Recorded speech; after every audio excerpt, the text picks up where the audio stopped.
призма, а това е книгата с лоши и добри деца.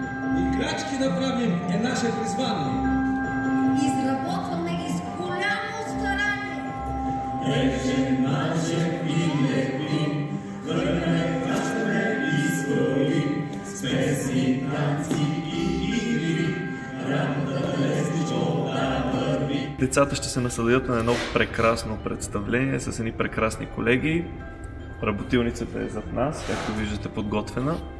След няколко минути започва и представлението. В него ще видите танци, песни и един голям проблем, с който нашите герои трябва да се справят. Стой, не мърдай! Ама и вие защо гледате така? Елате да помагате, сърдитко!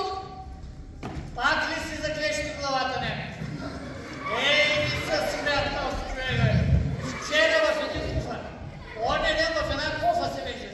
Сега в подарък, а била го седмица под шейната на дядо Коля. Ама писна ми да го спасявам от неговите глупости. Ето за това всички го наричаме Глупчо. А сега идвай да помагаш. Хайде. Хайде, търпайте. 1, 2, 3.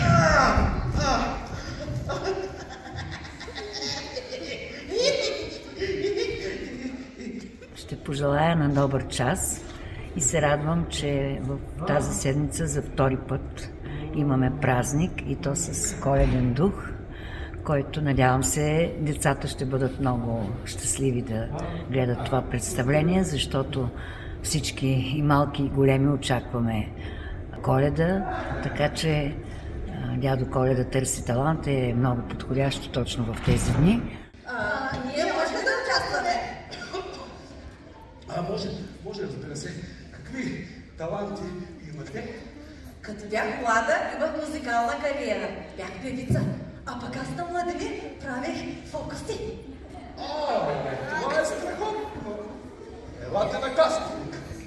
Може да спечелите, може и да не спечелите, кой знае.